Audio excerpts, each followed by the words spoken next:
MTV is going gender neutral with its movie and TV awards. MTV will do away with its male and female movie and TV awards, instead introducing gender-neutral prize categories the network announced on Friday. Then the audience actually doesn't see male and female dividing lines, so we said, let's just take that down, explained the network's president Chris McCarthy in an interview with Vulture.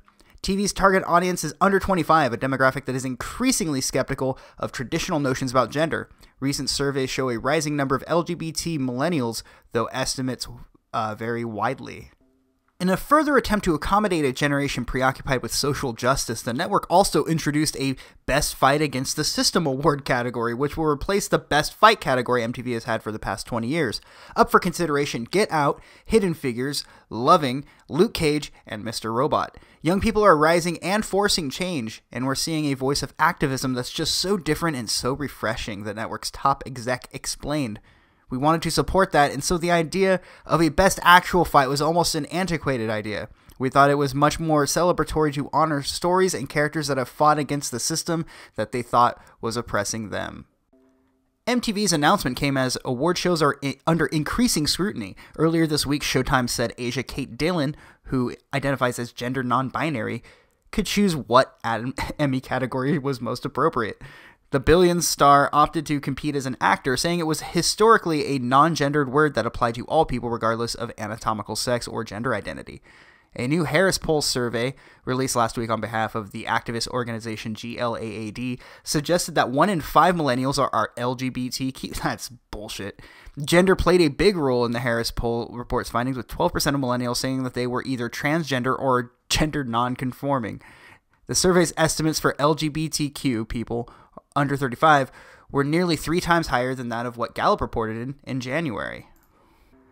Now, first I have to say that I just don't care if you are a man that says they're a woman or vice versa, or identifies as. I do try to be somewhat respectful of all of that, but at the end of the day, it's not my problem, if I'm just being straight with you. I am 100% for promoting the safety of all Americans, but making everybody have to go through and hold hands with somebody in an identity crisis and be like, oh no, you're really a woman, now let's go get you your pills so you can pretend you're a woman but never actually experience an orgasm for the rest of your life because you have your penis that is hollowed out and pushed inside of your body, and there's no way to lubricate you, and there's no way to enjoy sex.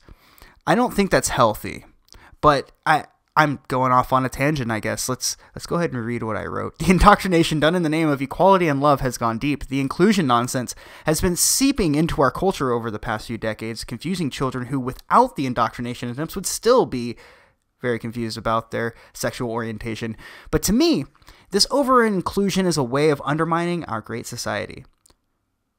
MTV, owned by Viacom, which also owns Nickelodeon, oddly enough, has been subtly pushing these ideas for years. I wonder how I would be if I didn't unplug from TV when I did. The media starts to encourage telling children under 5 that they could be a girl if they want, and vice versa. I've seen the articles. As much as I want everyone to be free to be themselves, I feel like these people are manipulated against their own identity. These people who claim that they're a woman or who are really a man, they're victims of the cultural Marxism present in our society. This nonsense that is taught at our schools, paraded around as acts of love and respect, are really ways to perpetuate the radical leftist culture. I have been told that this is hate speech, but if you are a man and you're born a man, then you're a man. And if you're a woman and you're born a woman, then you're a woman. There's no problem with that. And I know that there is a small, very, very small percentage of the population that is born with both. And I'm, of course, no shame to those people. No shame to the people who identify otherwise as well. But I do believe our society has done these people a disservice by making a small identity crisis worse by encouraging them to just go ahead and chop their dick off.